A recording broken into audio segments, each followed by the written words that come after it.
Hey everybody, welcome back to another Quick Tie. My name is Tim Hepworth here with Fly Fishing Boat Outfitters and Thursday Night Live Fly Tying. And this Quick Tie is brought to you by Western Canada Fly Fishing Guide School.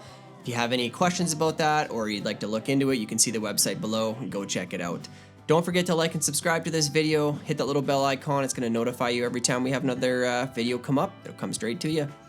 Tonight we are tying out of Season 6, Episode 9. We are tying the Purple Haze Soft Hackle. A little bit of a play on the Purple Haze Nymph as well as the Dry. This is a cool little pattern, one to add into your repertoire. I'll be tying out of my Season 6 kit.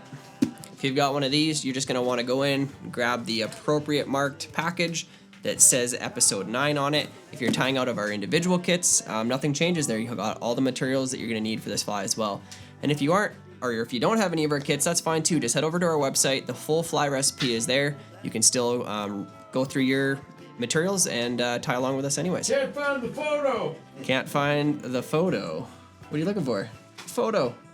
The right Anyways. photo. Anyways, we are gonna get active on this fly. Let's go on advice and check it out. So this is our Purple Haze Soft Hackle. As you can see, beautiful little purple fly. Purple works. Purple is trout's favorite color, I think. So great little bug to keep in there if you like swinging soft hackles or you want to fish it as a nymph under an indicator or whatever. I think this is a good one for you. Okay, let's go ahead, pop this out of the vise, and we'll get our next hook in.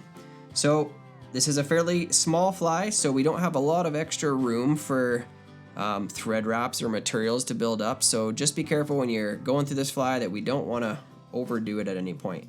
So let's get that bead, tiny little bead, onto this tiny little hook. And if you struggle to get that past the barb, you can either pinch the barb or just get your fingernail in there to help it get around the curve of that hook, because it is quite tight, but it will pop through. And let's get that here in the vise. Level. Just make sure that's not going to move on you. It's a little unlevel. There we go, that's better. Okay, so I'm going to be tying with some UTC 70. You're going to want a nice thin thread. So I'm going to go with the 70 denier in purple, just to match the fly. So to start it off, we're just going to come in right behind the bead. We're going to lay down a few thread wraps. Go ahead and trim out that tag end. And then I'm just going to take this all the way down to the bend of the hook. Now the first material we're going to put in here is going to be our tail fiber. So you got a couple of these feathers in your kit. It's kind of cream colored feather. All we're going to do is we're going to come in and we're just going to isolate a few of the fibers off the stem. I'd say probably like 6 to 8 of them. Pull them off, but make sure you keep those tips aligned. Okay, you want those tips to be fairly similar in length when they come off. And now we don't want this to be a super long tail. We don't want it to be like as long as the actual hook shank itself. But I'm going to grab another few. Those two are stuck together. Grab a couple more. There we go. So when we're measuring this off the hook here, we don't want it to be like a full hook shank in length.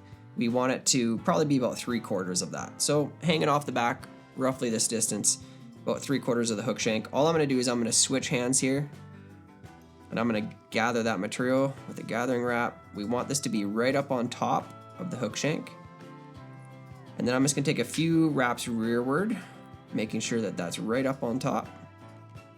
I can let go of it and take a look at it. Yeah, it looks pretty good.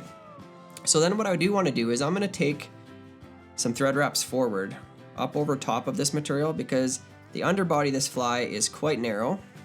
It's just built out of flash.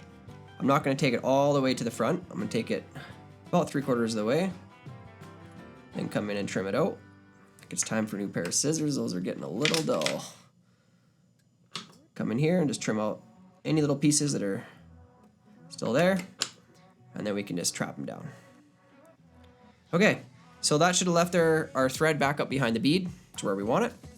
Now you're going to notice in your kit you have 2 different colors of flash. They look very close to similar, but one is actually purple and one is blue. So you want to grab one of each. I'm going to grab the purple one first. I'm going to tie this guy in. Now this is very thin flash. You got to be kind of gentle with it. Don't want to pull on it super hard. But I'm just going to come in behind the bead here. I'm going to lay it down. I'm going to gather it, kind of pull it to get that tag to close down and in. Then I'm gonna grab the blue one and do the same. Order isn't super critical here, but if you wrap it back properly, you should be left with that blue one being the first one that's gonna come up. Make sure that's all locked down. And then what I'm gonna do is I'm gonna lift both of these straight up together and just take some thread wraps back. And I wanna finish those right where I tied in the tail. Okay, and then I'm just gonna reverse my thread back up here. Trying to make sure I get that little tag end of that under the bead there. Okay, so when I'm at this point, I'm just gonna do a quick little half hitch, a quick little save button. Get that locked down, get my thread out of the way, and I'm gonna reach in and I'm gonna grab the blue flash. And I'm just gonna have to probably wrangle it around that purple one, and I'm gonna start palmering this forward. So it might take a couple wraps to get it free of that purple one. But now this one's gonna be nice, close, touching wraps. So this is gonna be the underbody portion of the body. So we wanna have nice touching wraps all the way up. And then when we go back over it with the purple one, we're gonna have a little bit more of an open palmer. So it's gonna let some of that blue come through, but still show the purple flash as well. So I'm just gonna palmer this forward. I would use the rotary function, but when you have that other piece of flash back there, when you start rotating the vise, it actually kind of wants to just get in the way. So it's a little easier with this first one to just do it this way. And once I get up right close to the bead, I'm gonna come in and I'm gonna lock off that material. So remember, wrap behind, wrap in front. That's how we're gonna secure it. Come in nice and tight and trim that out, set it aside for the next fly. And then I'm just gonna do another half hitch. Save that work we just did, set my bobbin aside. And now I'm gonna grab the purple one.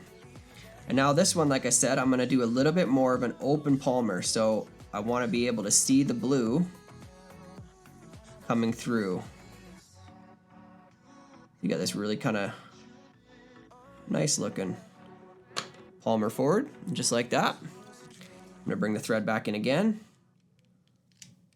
Lock off the purple flash this time. Do it one more time, and then I can trim that out. Set that aside for the next fly as well. Okay, now at this point, I'm gonna come back just a little ways, probably about a bead length behind the bead, and I'm gonna put just a little bit of dubbing down. Now this kind of helps prop up that soft hackle, because a lot of times the soft hackle wants to come down really tight to the body, and it kind of diminishes a little bit of what it's trying to accomplish. So we don't want to put a ton on, because we don't want it to be propped straight up. Apparently propped is not the word to use, because I can't say it. But we are going to put a little bit on here. So I'm just going to put a couple wraps. It's about enough, I think. Pull that last little bit off. And then I'll just advance my thread in front of that little lump I made. Okay. Now we're gonna work on the part that's a little bit tougher here, because it's quite a small feather to work with. But you're gonna have these little purple hackle fibers in here. Okay, really small.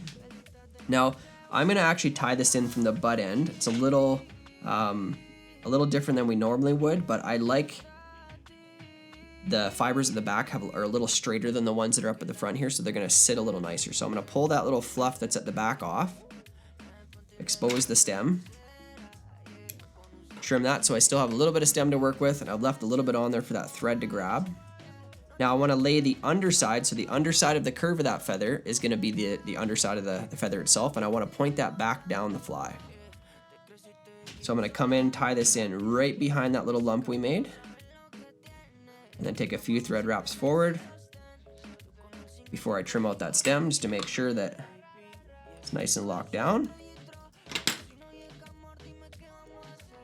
There we go. And now I'm gonna leave my thread right up here at the front. I'm gonna do another half hitch, get that out of the way. Now I'm gonna grab a pair of hackle pliers. Whether it's like this one's a plunger style, you could also have kind of more the traditional like gator clamp style. Whatever you got, it's fine. I'm gonna come in and grab just the very tip of this feather, and then I'm gonna palmer this forward. Okay, so we're gonna get, it's hard to say how many wraps you're gonna get out of a feather, but you do wanna put in a few. Hopefully you can get, between 3 and 4. And I'm just gonna wrap this touching wraps forward. We want them to be fairly close to each other. And once I get up here and I've kind of run out a feather, I can even just let that hang there because it's got just enough weight to hold that feather still. And then I'm going to bring my thread in behind the feather and tie it off. Do it again. Thread wrap behind, thread wrap in front, like so. And then I'm just going to turn this so I can see a little better, get in there and trim out the rest of that stem. And get that out of the way. Now you're going to notice that it is standing up quite tall at this point, which would probably be just fine to fish it this way, but I'm going to put just a little bit more dubbing just in front of that, that hackle, and it's going to just help it sit back a little bit because we don't want it to be standing completely vertical. So I'm just going to take just a tiny little wisp on there, make a little tiny dubbing noodle, try to get it really nice and tight, slide it up the thread, pull that hackle kind of back out of the way, and just use up that little bit of dubbing. There we go. Got a little bit nicer shape now. It's got that little bit of lean back, so it's going to go back and down the fly. But we have it propped up with that other piece of dubbing that's going to help it hold its shape. So then we're going to come in here with our whip finish tool. Just come in and whip finish this fly off. Do a 3 or 4 turn whip finish. I'm going to do it twice. Feel free to use some resin on here if you wish. I'm not going to, being that I've done a couple of these whip finishes. Should be pretty secure. I'll trim out my thread. And there you go, guys. That is the Purple Haze Soft Hackle. Gave you a lot of kind of little techniques to work with, working with that hackle, working with that small flash, making a really pretty looking fly, to be quite honest. And yeah, I'm sure it's going to be quite effective for you if you give it a try. Okay, guys, it's been Tim Hepper here again with Fly Fishing Bow Over Outfitters and Thursday Night Live Fly Tying. This has been a quick tie out of Season 6, Episode 9. Don't forget to like and subscribe. Hit that bell icon because next week you're going to see 2 more videos come out for the next week's worth of flies. Okay, we'll see you then.